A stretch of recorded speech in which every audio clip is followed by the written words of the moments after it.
मेरा नाम रिजवाना शेख है। लक्ष्य उम्मीदों से पहले पाएं हर मनचाही चीज़, पाए बयान तेसी। बुक पार्ट 8 कंटिन्यू करती हूँ। शुरुआत से शुरू करें। आज आप जहाँ हैं और भविष्य में जिन लक्ष्यों तक पहुँचने का इरादा रखते हैं उनके बीच एक खाई है और उसकी समस्या है उस पर पुल बनाना। Earl Nightingale. कल्पना करें कि आप किसी देश की लंबी यात्रा पर जाने वाले हैं। इसके लिए आपको सबसे पहले अपनी मंजिल चुननी होगी, फिर आपको नक्शा लगाकर वहां पहुंचने का सबसे अच्छा तरीका खोजना होगा। हर दिन सफ़र शुरू करने से पहले आप नक्शे में अपनी स्थिति को देखेंगे कि आप कहाँ हैं और शाम तक कहाँ पहुंचना चाहते हैं। जिंदगी भी काफ़ी हद तक ऐसी ही होती है। एक बार जब आप अपने जीवन मूल्यों, भविष्य, दृष्टि, मिशन, उद्देश्य और लक्ष्य तय कर लेते हैं तो आपका अगला कदम होता है अपने शुरुआती बिंदु का विश्लेषण करना। जिंदगी के हर महत्वपूर्ण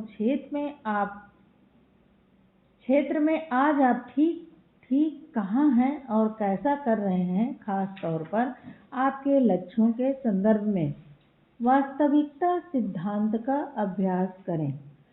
कई वर्षों तक जनरल इलेक्ट्रिक के सीईओ रहे जैक वेल्ब ने कहा कि लीडरशिप का सबसे महत्वपूर्ण गुण वास्तविकता सिद्धांत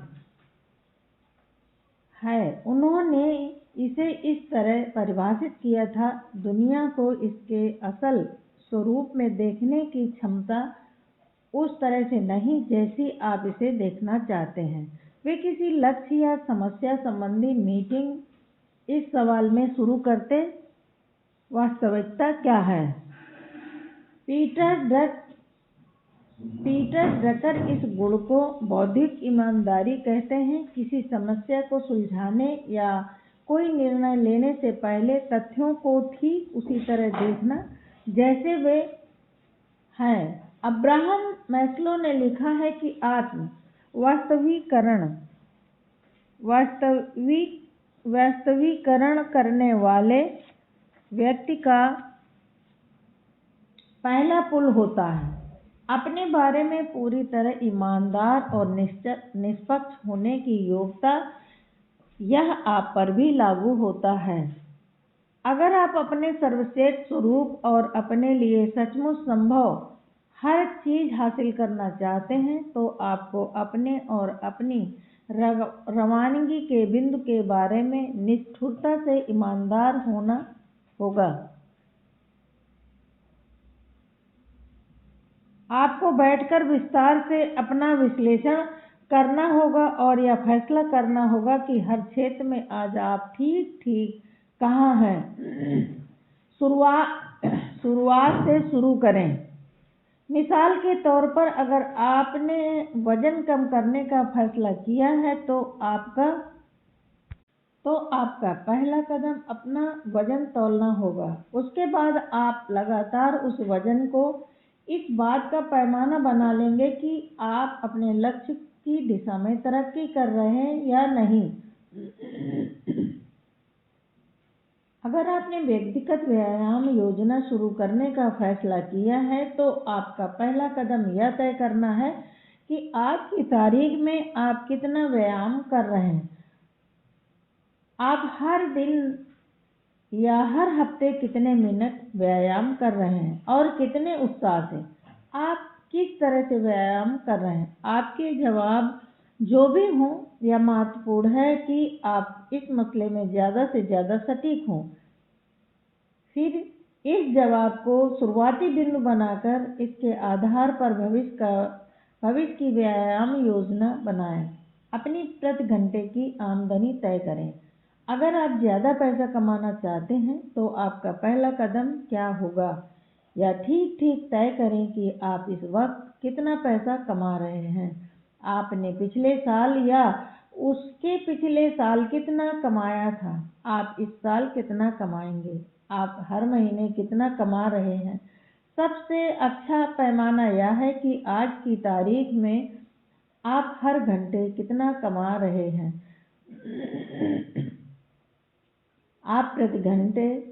आप प्रति हर घंटे की आमदनी दर इस तरह निकाल सकते हैं। अपनी सालाना आमदनी को 2000 से विभाजित कर लें, क्योंकि आप हर साल लगभग 2000 घंटे ही काम करते हैं। इससे भी बेहतर यह होगा कि आप अपनी मासिक आमदनी में 172 का भाग दे दें, क्योंकि हर महीने आप औसतन इतने घंटे ही काम करते हैं। मेरे सेमिनारों के कई सदस्य अपने घंटों की साप्ताहिक दर निकालते हैं और इसकी तुलना पिछले हफ्ते से करके देखते हैं। फिर वे अपनी वर्तमान आमदनी बढ़ाने के लिए अपने हर घंटे का मूल्य बढ़ाने का संकल्प करते हैं। आपको भी यही करना चाहिए। चुस्त समय प्रबंधन या आर्थिक कदमों से प्रदर्शन बेहतर होता है। आमदनी या किसी अन्य क्षेत्र संबंधी आपकी गणनाएं जितनी ज़्यादा चुस्त और सटीक होती हैं, आप उस क्षेत्र में उतने ही बेहतर तरीके से और तेजी से सुधार कर सकते हैं। मिसाल के तौर पर, ज़्यादातर लोग मासिक और सालाना तनख्वाह के संदर्भ में ही सोचते हैं। इसका विश्लेषण करना और इसे बढ़ाना मुश्किल होता है। इसके विपरीत, सफल लोग प्रति घंटे की आमदनी दर के बारे में सोचते हैं, जिससे हर मिनट के प्रदर्शन में सुधार संभव हो जाता है। क्योंकि आप अपने व्यक्तिगत सेवा कॉर्पोरेशन के प्रेसिडेंट हैं, इसलिए आपको यह मान लेना चाहिए कि आप ही खुद को तनख्वाह दे रहे हैं। कल्पना करें कि आप खुद को घंटे के हिसाब से पैसे दे रहे हैं। खुद से उसी बेहतरीन प्रदर्शन की उम्मीद करें जो आप अपने किसी कर्मचारी से करते हैं। हर उस चीज़ को करने से इनकार कर दें जिसमें आपको वांछित दर से भुगतान न मिल रहा हो।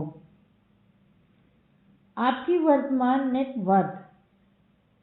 अगर आप दीर्घकालीन आर्थिक लक्ष्य तय करते हैं तो आपका पहला कदम सटीकता से यह तय करना है कि आर्थिक संदर्भ में आज आपकी नेट वर्थ कितनी है। अगर आपका लक्ष्य 1 साल में मिलियनियर बनना है तो आपको सटीक गणना करनी चाहिए कि आपके पास आज की तारीख में कितनी दौलत है। ज़्यादातर लोग इस गणना में गलती या बेईमानी कर देते हैं। आपकी सच्ची नेटवर्थ या धनराशि होती है जो संपत्ति में से कर्ज घटाने पर बचती है। इसका मतलब यह है कि अगर आप अपने स्वामित्व की हर चीज़ बाजार भाव पर बेच दें और फिर अपने सारे कर्ज चुका दें तो आपके पास कितनी दौलत रहेगी। कई लोग अपनी व्यक्तिगत संपत्ति का मूल्य कुछ ज़्यादा ही आंक लेते हैं। वे सोचते हैं कि उनके कपड़े, कारों, फर्नीचर और इलेक्ट्रॉनिक उपकरणों का मूल्य लगभग उतना ही जितने में उन्होंने इन्हें खरीदा था। बहरहाल, इन चीज़ों का वास्तविक मूल्य उनके पुराने भाव का महज 10-20% ही होता है। दीर्घकालीन वित्तीय योजनाएं बनाएं। सटीक वित्तीय योजना बनाने के लिए आज ही अपनी नेटवर्थ निकालें और फिर अपने दीर्घकालीन वित्तीय लक्ष्य से या राशि घटा लें। बची धनराशि को उतने वर्षों का भाग दे दें जितने वर्षों में आप उस वित्तीय लक्ष्य को हासिल करना चाहते हैं। इस तरह आप ठीक जान जाएंगे कि आर्थिक स्वतंत्रता पाने के लिए आपको हर साल कितना बचाना है, निवेश करना है और संग्रह करना है।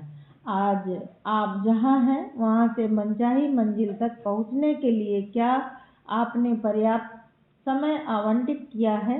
क्या आपका लक्ष्य यथार्थवादी है? अगर नहीं है तो पूरी ईमानदारी का परिचय दें और अपनी गणना व कल्पनाओं दोनों को रिवाइज कर दें। शून्य आधारित सोच का अभ्यास करें। अपने दीर्घकालीन विषय की योजना बनाते वक्त आप एक बहुत मूल्यवान अभ्यास कर सकते हैं जिसे शून्य आधारित सोच कहा जाता है। शून्य आधारित सोच में आप यह सवाल पूछते हैं, आज मैं जो कर रहा हूँ अपने वर्तमान ज्ञान के आधार पर, क्या कोई ऐसी चीज़ है जिसे मैं दोबारा शुरू नहीं करूँगा? आप चाहे जो हों और चाहे जो कर रहे हों, आपकी ज़िंदगी में ऐसी गतिविधियां और संबंध जरूरी होंगे जिन्हें आप वर्तमान ज्ञान के आधार पर दोबारा शुरू नहीं करना चाहेंगे।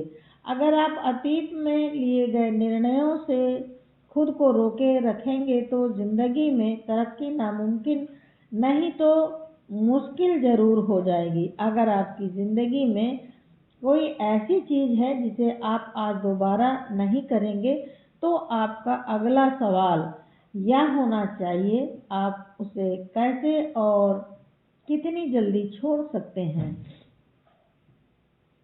अपने जीवन के हर क्षेत्र का मूल्यांकन करें। व्यावसायिक और व्यक्तिगत दोनों क्षेत्रों में लोगों के प्रति शून्य आधारित सोच लागू करें। क्या कोई ऐसा संबंध है जिसे आप अपने वर्तमान ज्ञान के आधार पर दोबारा नहीं बनाएंगे? क्या कोई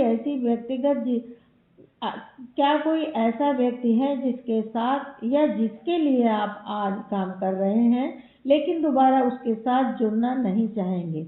इन सवालों का जवाब देते वक्त पूरी तरह ईमानदार रहें। अपने कार्य जीवन और करियर के हर पहलू की जांच करें। क्या आप ऐसी नौकरी कर रहे हैं जिसे आप वर्तमान ज्ञान के आधार पर दोबारा नहीं करना चाहेंगे? क्या आपके बिजनेस या काम का कोई ऐसा पहलू है जिसे आप दोबारा नहीं करना चाहेंगे? क्या आपके बिजनेस में कोई ऐसी गतिविधि, प्रक्रिया, प्रोडक्ट, सेवा या खर्च है जिसे अपने वर्तमान ज्ञान के आधार पर आप दोबारा नहीं करेंगे, बशर्ते आपको यह मौका मिले? लोगों और कामों के बाद अपने निवेशों पर गौर करें। क्या समय, धन या भावना का कोई ऐसा निवेश है जिसे आप अपने वर्तमान ज्ञान के आधार पर आज नहीं करेंगे? अगर जवाब हाँ है तो आप इससे बाहर कैसे निकल सकते हैं और कितनी जल्दी? आवश्यक परिवर्तन करने के लिए तैयार रहें। मेरा एक अच्छा दोस्त है जो हाई स्कूल और यूनिवर्सिटी में गोल्फ खिलाड़ी था। कुंवारेपन में वह हफ्ते में कई बार गोल्फ खेलता था। उसकी पूरी जिंदगी गोल्फ पर केंद्रित थी, यहाँ तक कि वह जाड़े में दक्षिणी इलाके में पहुंच जाता था जहां गोल्फ केसों पर बर्फ नहीं जमती थी। बाद में उसने एक बिजनेस शुरू किया, शादी की और उसके बच्चे हुए, लेकिन वह अब भी हफ्ते में कई बार गोल्फ खेलने के शिकंजे में फंसा था। अंततः गोल्फ में बहुत ज़्यादा समय लगाने से उसका बिजनेस, विवाहित जीवन और बच्चों के साथ उसके संबंध प्रभावित होने लगे। जब तनाव बहुत बढ़ गया तो उसने अपनी गतिविधियों के बारे में शून्य आधारित सोच का इस्तेमाल किया। तब जाकर उसे एहसास हुआ कि वर्तमान ज्ञान के आधार पर उसे गोल्फ को बहुत कम करना होगा। अगर वह जिंदगी के अन्य लक्ष्य हासिल करना चाहता था जो अब ज़्यादा महत्वपूर्ण थे, गोल्फ के समय में कटौती करके उसने सिर्फ कुछ हफ्तों में ही जिंदगी का संतुलन वापस पा लिया। यह सिद्धांत आप पर किस तरह लागू हो सकता है? किन समय साध्य गतिविधियों को आप कम कर सकते हैं या खत्म कर सकते हैं? परिस्थितियां लगातार बदलती रहती हैं। आप जो भी निर्णय लेते हैं उनमें से 70% समय के साथ गलत साबित होंगे। शायद पुरानी परिस्थितियों में आपका निर्णय या संकल्प सही रहा हो, लेकिन हो सकता है कि अब स्थिति बदल गई हो और दोबारा इसे शून्य से शुरू करने का समय आ गया हो। आप आम तौर पर जान सकते हैं कि आपको शून्य आधारित सोच कब लागू करनी चाहिए। प्रायः यह बात बहुत तनावपूर्ण स्थित होती है। जब भी कोई ऐसी चीज होती है जिसे आप अपने वर्तमान ज्ञान के आधार पर दोबारा शुरू नहीं करना चाहेंगे, तो आपको लगातार तनाव, चिढ़ और क्रोध का अनुभव होता रहता है। कई बार लोग किसी व्यवसायिक या निजी संबंध को सफल बनाने की कोशिश में बहुत वक्त लगा देते हैं, लेकिन अगर आप शून्य आधारित सोच का इस्तेमाल करेंगे तो ज़्यादातर मामलों में सही समाधान अक्सर यही होता है कि संबंध को पूरी तरह खत्म कर दिया जाए। इकलौता असल सवाल यह है कि क्या आप में अपनी पुरानी गलती मानने और स्थिति को सुधारने के लिए स्थिति को सुधारने के लिए जरूरी कदम उठाने का साहस है? आपको किस चीज ने रोक रखा है? अगर आप कोई खास धनराशि कमाना चाहते हैं तो खुद से पूछें, मैं इस वक्त वह धनराशि क्यों नहीं कमा रहा हूँ? आपको किस चीज ने रोक रखा है? वह प्रमुख कारण क्या है जिसकी वजह से आप इस वक्त उतना नहीं कमा रहे हैं जितना कमाना चाहते हैं? एक बार फिर खुद के साथ पूरी तरह ईमानदार रहें।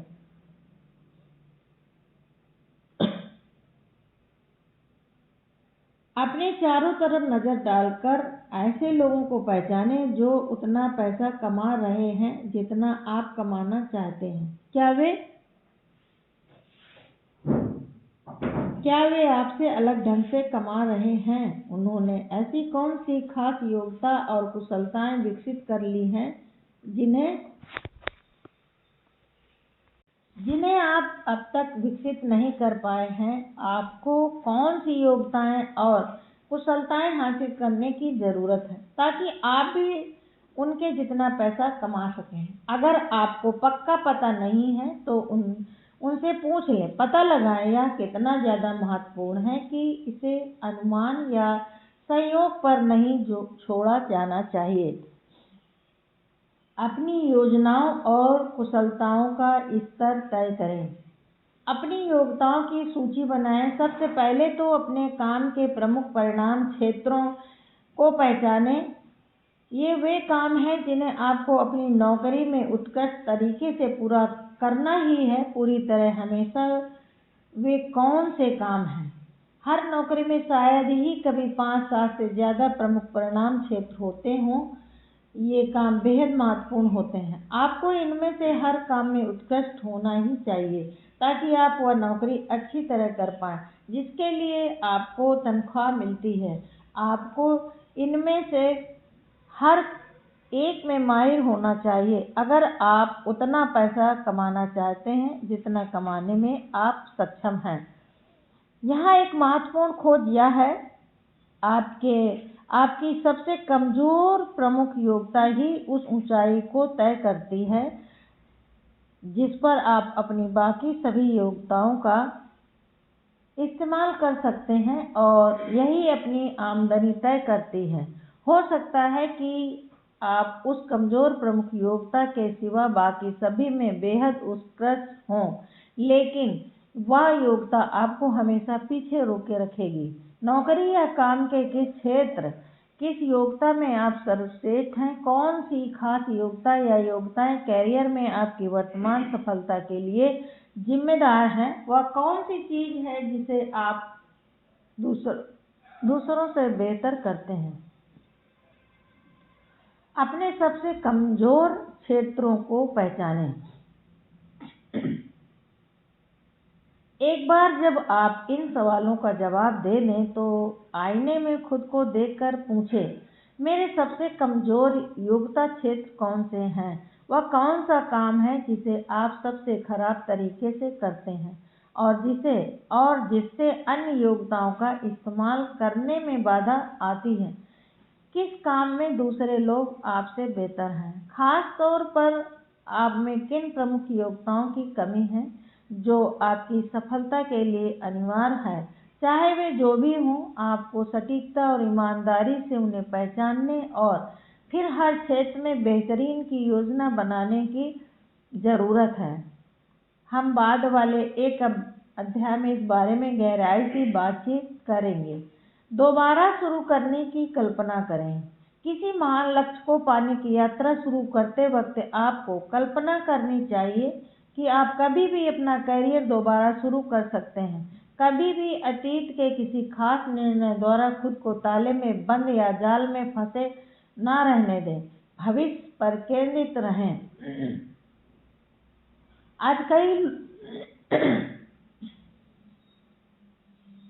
आज कई लोग अपनी शिक्षा, बिजनेस, उद्योग और वर्षों के अनुभव वाले क्षेत्र को छोड़कर बिल्कुल ही नई और अलग चीज शुरू करते हैं। वे ईमानदारी से यह पहचान लेते हैं कि वे जिस दिशा में जा रहे हैं वहां उनका भविष्य सीमित है, इसलिए वे किसी ऐसी चीज करने का संकल्प करते हैं, जहां भावी संभावनाएं ज़्यादा बड़ी होती हैं, आपको भी ऐसा ही करना चाहिए। अपना और अपनी जिंदगी का बुनियादी मूल्यांकन करते वक्त आपको तथ्यों का सामना करना चाहिए, चाहे वे जैसे भी हों। जैसा कि आईटीटी के हेराल्ड जेनिन ने एक बार कहा था, तथ्य झूठ नहीं बोलते। स्पष्ट नजर आने वाले, मनचाहे या लुभाने वाले तथ्यों के बजाय असल तथ्यों का पता लगाने की कोशिश करें। अच्छा निर्णय लेने के लिए आपको सच्चे तथ्यों की जरूरत होती है। खुद को दोबारा गढ़ने के लिए तैयार रहें। अपनी वर्तमान कंपनी, उद्योग और नौकरी को गौर से देखें। अपने प्रतिस्पर्धियों की तुलना में बाजार में अपनी स्थिति पर स्पष्ट नजर डालें। खुद को दोबारा गढ़ने के लिए पीछे हटकर यह सोचें कि वर्तमान ज्ञान के आधार पर आज आप अपना करियर दोबारा कहां शुरू करेंगे। कल्पना करें कि आपकी नौकरी और उद्योग रातों रात गायब हो चुके हैं। कल्पना करें कि आपको करियर के संबंध में बिल्कुल नया चुनाव करना है। अगर अपनी योग्यताओं और कुशलताओं के अनूठे समन्वय के साथ आप आज से ही दोबारा शुरुआत करें तो अपने वर्तमान काम से अलग क्या करने का चुनाव करेंगे। आपकी सबसे मूल्यवान संपत्ति आमदनी की योग्यता आपकी सबसे मूल्यवान आर्थिक संपत्ति है। आमदनी की योग्यता का मतलब है अपनी योग्यताओं और कुशलताओं को बाजार में बेचने की योग्यता। सच तो यह है कि आपका घर, कार, बैंक अकाउंट और फर्नीचर सब कुछ जा सकता है और हो सकता है कि आपके पास शरीर के कपड़े के सिवा कुछ भी ना बचे, लेकिन जब आपकी आमदनी की योग्यता बरकरार है, आप सड़क पार कर सकते हैं और लगभग तत्काल ही दोबारा अच्छी जिंदगी का निर्माण कर सकते हैं। आपकी आमदनी की योग्यता आपके लिए बहुत कीमती है। या तो बढ़ती हुई या फिर घटती हुई संपत्ति हो सकती है। अगर आप इसमें लगातार निवेश करते रहें और इसे निखारते रहें तो आपकी आमदनी की योग्यता बढ़ सकती है।